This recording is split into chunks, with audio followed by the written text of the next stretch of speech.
జగన్మోహన్ రెడ్డి గారు 5 సంవత్సరాలు ముఖ్యమంత్రిగా ఉండి కూడా రాజశేఖర్ రెడ్డి గారికి అంత ఇష్టమైన ప్రాజెక్ట్ అది అని తెలిసి కూడా రాజశేఖర్ రెడ్డి గారు వైజాగ్ స్టీల్స్ కోసం క్యాప్టివ్ మైన్ కోసం ప్రయత్నించడమే కాకుండా ఆర్థికంగా ఆదుకోవడమే కాకుండా రాజశేఖర్ రెడ్డి గారు అంతా వైజాగ్ స్టీల్ కోసం చేస్తే ముఖ్యమంత్రిగా ఉండి కూడా జగన్మోహన్ రెడ్డి గారు ఒక్క ఫింగర్ కూడా ఎత్తలేదు వైజాగ్ స్టీల్ ని కాపాడడం కోసం. ఎందుకు అని అడుగుతున్నాం. వైజాగ్ స్టీల్ నష్టాలలో ఉందా అన్నట్టుగా ఆ గ్రూపుల ఆర్గనైజేషన్లు వచ్చి మాట్లాడితే అయ్యో నష్టాలలో ఉందా అన్నట్లుగా జగన్మోహన్ రెడ్డి గారు ప్రశ్నించడం జరిగింది. ఇప్పుడు చంద్రబాబు గారేమో నోరిప్పకుండా వాళ్ళ చేత కన్ఫ్యూజింగ్ స్టేట్మెంట్స్ ఇప్పిస్తున్నారు. చంద్రబాబు గారిని డిమాండ్ చేస్తున్నాం. చంద్రబాబు గారే మాట్లాడాల్సిన అవసరం ఉంది.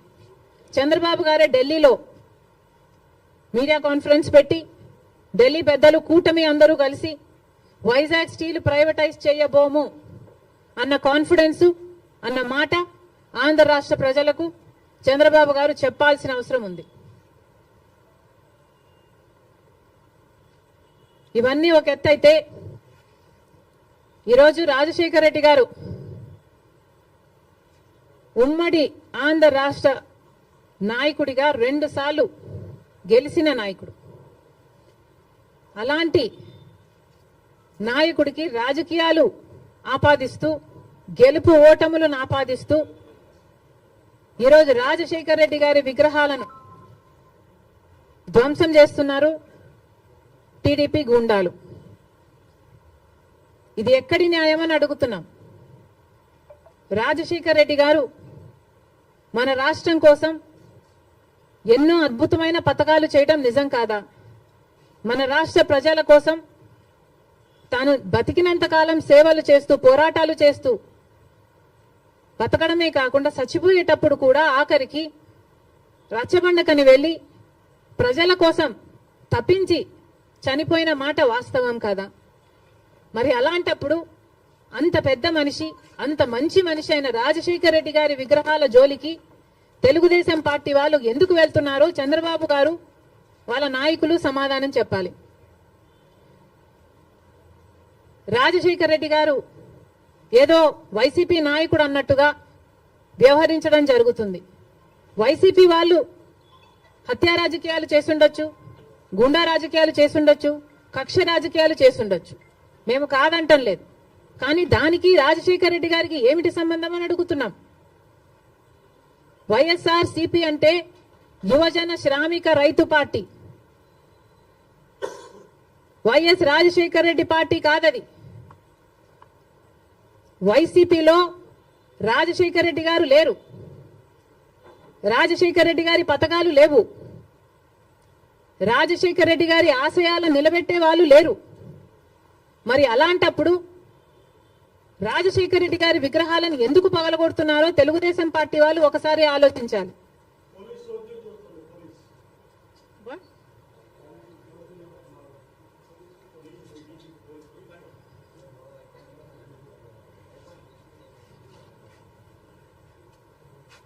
రాజశేఖర్ రెడ్డి గారిని ఆయన ఆశయాలని నిలబెట్టే వాళ్ళే అయితే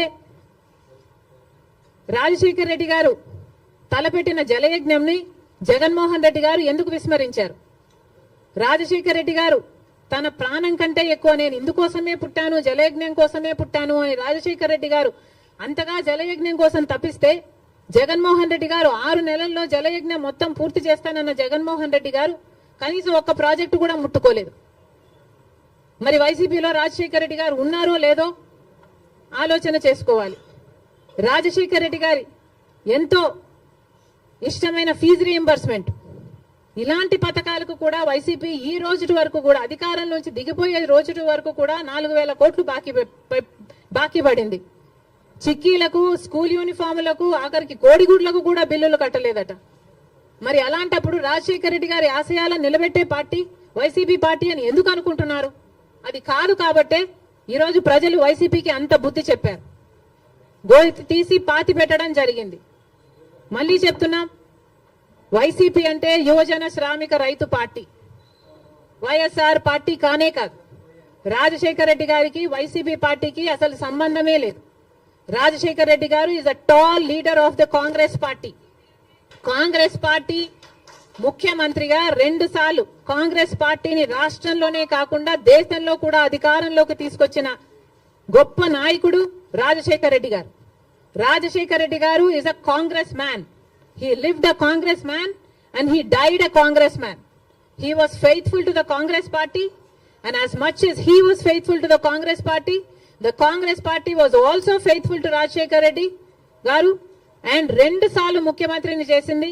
రాజశేఖర్ రెడ్డి గారి కోరిక మేరకు రుణమాఫీ అయితేనేమి, ఉపాధి హామీ పథకం అయితేనేమి, ఇలాంటివి ఎన్నో రాజశేఖర్ రెడ్డి గారి ద్వారా కాంగ్రెస్ పార్టీ ఆంధ్ర రాష్ట్రంలో అమలు చేయగలిగింది.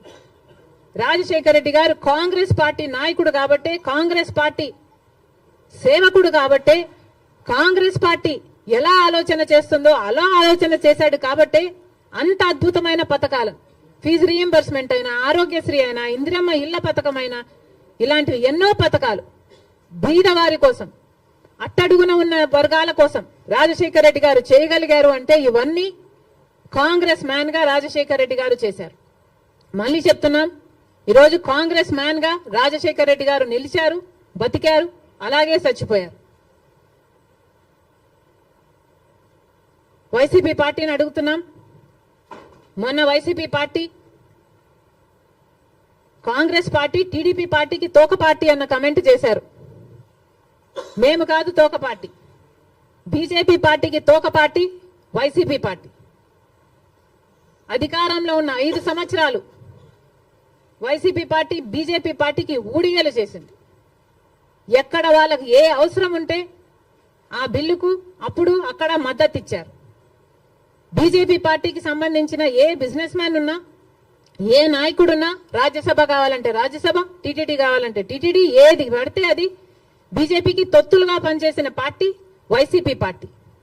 అధికారంలో ఉన్నప్పుడు ప్రత్యేక హోదాను తాకట్టు పెట్టడమే కాకుండా రాష్ట్ర భవిష్యత్తును కూడా తాకట్టు పెట్టిన పార్టీ వైసీపీ పార్టీ. బీజేపీ పార్టీకి అధికారంలో 5 సంవత్సరాలు ఊడిగలు చేయడమే కాకుండా ఇప్పుడు కూడా స్పీకర్ విషయంలో, మొన్న జరిగిన స్పీకర్ ఎన్నికల విషయంలో మళ్ళీ అదే బీజేపీ పార్టీకి మద్దతిచ్చాడు జగన్మోహన్ రెడ్డి గారు. మణిపూర్ ఘటనలతో సహా మొత్తం ఏది చూసుకున్నా కూడా బీజేపీ పార్టీతోనే ఉన్నాడు జగన్మోహన్ రెడ్డి గారు. మరి బీజేపీ పార్టీకి తొత్తుగా ఉన్నది, తోక పార్టీగా ఉన్నది, ఉంచుకున్న పార్టీగా ఉన్నది వైసీపీ పార్టీ. మళ్ళీ చెప్తున్నాం, కాంగ్రెస్ పార్టీ ఒక నిబద్ధత కలిగిన పార్టీ, నిజాయితీ ఉన్న పార్టీ.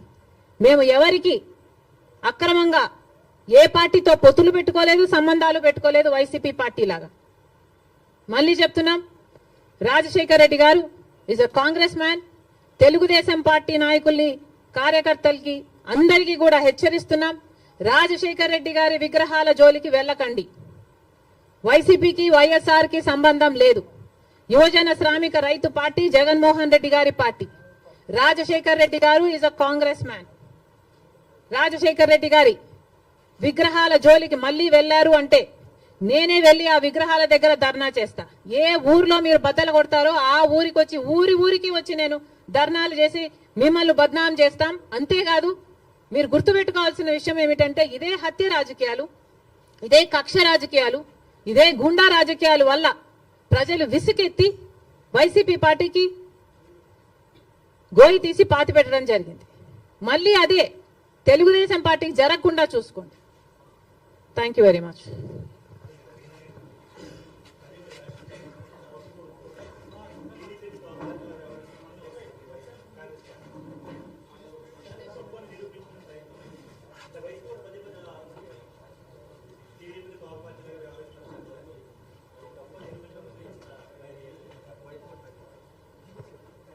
కాదమ్మా, కాంగ్రెస్ పార్టీ ఎవరికి తోక పార్టీగా మేము ఎవరికి ఎప్పుడు వ్యవహరించలేదు కదా. మీరు ఎట్లా నిరూపిస్తారు మేము తోక పార్టీ అని? నేను ఇన్ని ఉదాహరణలు ఇస్తున్నా కదా, జగన్మోహన్ రెడ్డి గారు బీజేపీకి ఎలా తోక పార్టీగా మారారు, ఎలా తోక పార్టీగా ఉన్నారు అని నేను ఇన్ని ఎగ్జాంపుల్స్ ఇచ్చా, ఇన్ని ఇన్స్టెన్సెస్ ఇచ్చా కదా. మణిపూర్ అయితేనేమి, స్పీకర్ అయితేనేమి, మీరు బీజేపీ పార్టీ వాళ్ళకి అధికారం ఇవ్వడం అయితేనేమి, మీరు అధికారంలో ఉన్నప్పుడు వాళ్ళు బిజినెస్ లీడర్ అయితేనేమి, ఇవన్నీ మేము చెప్తున్నాం. మీరు నిరూపించండి. కాంగ్రెస్ పార్టీ ఎక్కడ తెలుగుదేశం పార్టీకి తోక పార్టీగా ఉన్నారు? ఒక్క చోట అంటే ఒక్క చోట కూడా మేము బీజేపీ పార్టీకి కానీ తెలుగుదేశం పార్టీకి కానీ పవన్ కళ్యాణ్ పార్టీతో కానీ మాకు ఎటువంటి వైసీపీ పార్టీతో కూడా ఎటువంటి సంబంధాలు లేవు లేవు లేవు. Congress party is the only opposition in the state of Andhra Pradesh. Because ఒక పక్క బీజేపీ పార్టీ ఉంది, ఆ బీజేపీ పార్టీతోనే కలిసి ఉన్నారు తెలుగుదేశం పార్టీ అయినా వైసీపీ పార్టీ అయినా జనసేన పార్టీ అయినా. బీజేపీ పార్టీ ఆంధ్ర రాష్ట్రంలో ఈ రోజు వరకు కూడా రాజ్యం ఏలుతుంది. కారణం ఏమిటి అంటే బీజేపీకి అర్థం ఆంధ్రప్రదేశ్ లో బాబు జగన్ పవన్ కాబట్టి. వీళ్ళలో ఏ ఒక్కరు అధికారంలో ఉన్నా బీజేపీ పార్టీ అధికారంలో ఉన్నట్టే. ఎందుకంటే బీజేపీ పార్టీతో వీళ్ళు పొత్తులు పెట్టుకున్న పార్టీలు. ఒకరు సక్రమంగా పెట్టుకుంటే ఇంకొకరు అక్రమంగా పెట్టుకున్న పార్టీలు, అంతే తేడా. ఒకరు బహిరంగంగా పెట్టుకుంటే ఇంకొకరు రహస్యంగా పెట్టుకున్నారు, అంతే తేడా. కానీ ఆ మొత్తం బీజేపీతోనే ఉన్నారు. జగన్మోహన్ రెడ్డి గారైనా చంద్రబాబు గారైనా జనసేన పవన్ కళ్యాణ్ గారైనా. ఒక్క కాంగ్రెస్ పార్టీ మాత్రమే ప్రజల పక్షాన నిలబడింది, ప్రతిపక్షంలో నిలబడిన పార్టీ ఈ రోజు ఆంధ్ర రాష్ట్రంలో.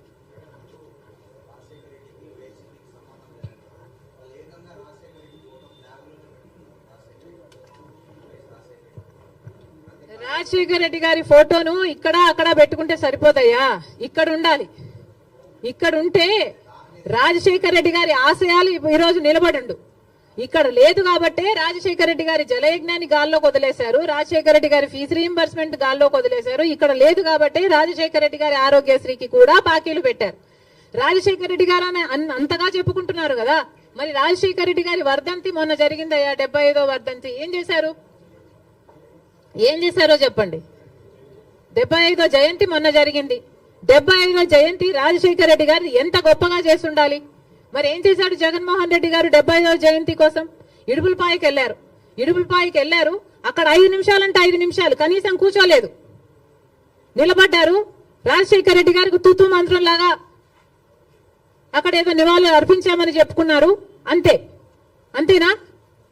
సొంత తండ్రి కదా 75వ జయంతి చేయాల్సింది, అంతేనా? ఎందుకు సిద్ధం సభలని పెద్ద పెద్ద సభలు పెట్టారే మీరు? పెద్ద పెద్ద హోర్డింగ్లు పెట్టుకున్నారు కదా, కోట్లు ఖర్చు పెట్టారు కదా. ఒక్కొక్క సభకి 30 కోట్లు 40 కోట్లు ఎంత ఖర్చు పెట్టారు సిద్ధం సభలకు? మరి రాజశేఖర రెడ్డి గారి కోసం ఒక సభ ఎందుకు పెట్టలేదు మీరు? 75వ జయంతి కోసం కనీసం ఒక సభ పెట్టడం కాదు కదా, కనీసం వైసీపీ నాయకులు కార్యకర్తలైనా కలిసి నివాళులు అర్పించారా? ఏం చేశారు మీరు? ఇలాగైనా రాజశేఖర రెడ్డి గారి జయంతి జరుపుకోవాల్సింది. 75వ జయంతి కదా, స్పెషల్ కాదా? మీకేం అనిపించలేదా? మా నాయకుడు కాబట్టే, మా తండ్రి కాబట్టే, మా కాంగ్రెస్ పార్టీ ఓన్ చేసుకుంది కాబట్టి రాజశేఖర రెడ్డి గారి కోసం మేము అంత పెద్ద సభ పెట్టడం జరిగింది. దానికి పెద్ద పెద్ద నాయకులు, ముఖ్యమంత్రులతో సహా, పక్క రాష్ట్రంలో ఉన్న వాళ్ళతో సహా, మంత్రులతో సహా రప్పించడం జరిగింది. సోనియా గాంధీ గారు అయితేనేమి, రాహుల్ గాంధీ గారు అయితేనేమి రాజశేఖర రెడ్డి గారి కోసం అంత గొప్ప గొప్ప మెసేజ్లు ఇప్పించడం జరిగింది. ఇవన్నీ మేం చేశాం. మీరేం చేశారండి? మీరా రాజశేఖర రెడ్డి గారి వారసులు? ఏం చేశారు మీరు రాజశేఖర రెడ్డి గారి 75వ జయంతి కోసం?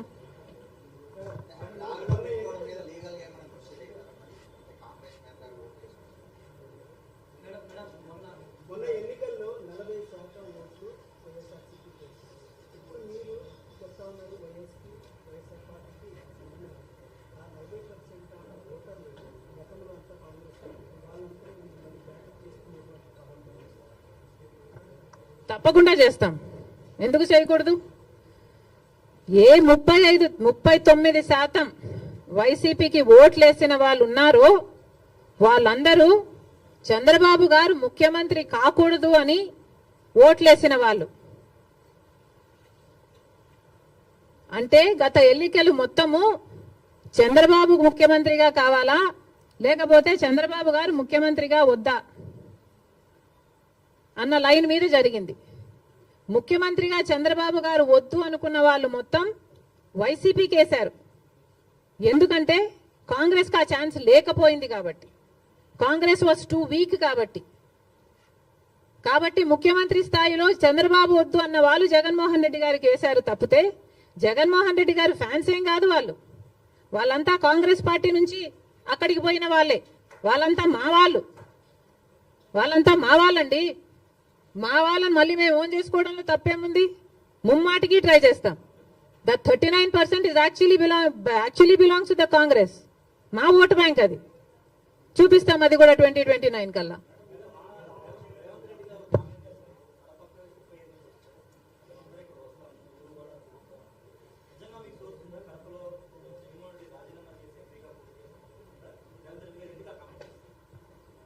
రేవంత్ అన్నకి మనస్ఫూర్తిగా కృతజ్ఞతలు.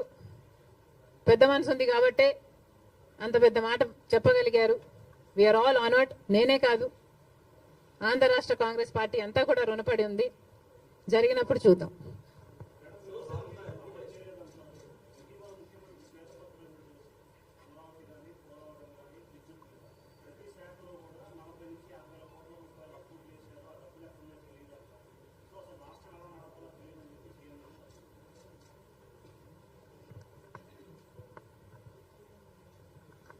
రాష్ట్రం ఎలా నడపాలో సీఎం తెలియదు అని చెప్తున్నారు అంటే నేను నమ్మను. ఆయనకు ఎక్స్పీరియన్స్ ఉంది అనుకునే జనాలు 4వ సారి ముఖ్యమంత్రినిగా చేశారు. అలాంటి స్టేట్మెంట్ ఇచ్చుంటాడు అని నేను అనుకోను. ఒకవేళ ఇచ్చుంటే that's very very irresponsible. He has to figure out a way how to take this forward. చాలా అన్యాయం. చంద్రబాబు గారు 5 సంవత్సరాలు ముఖ్యమంత్రిగా ఉండి 2 లక్షల కోట్ల అప్పు చేస్తే, జగన్మోహన్ రెడ్డి గారు 5 సంవత్సరాలుగా ఉండి 8 లక్షల కోట్ల అప్పు చేశారు.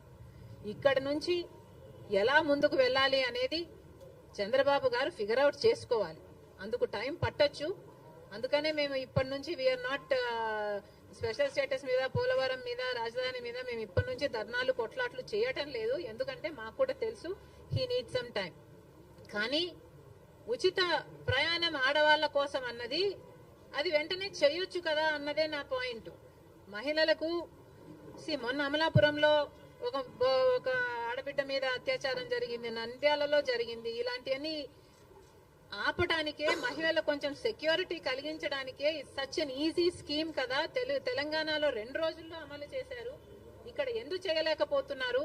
చెయ్యండి. చేసిన తర్వాత దాని పరిణామాలు ఎలా ఉంటాయి, దాని నష్టాలు ఎలా ఉంటాయి, అది గవర్నమెంట్ ఆర్టీసీకి ఎలా భర్తీ చేయాలన్నది మీరు చూసుకోండి. కానీ మీరు ఆల్రెడీ వాగ్దానం ఇచ్చారు కాబట్టి నిలబెట్టుకోండి అని మాత్రమే మేము చెప్తున్నాం.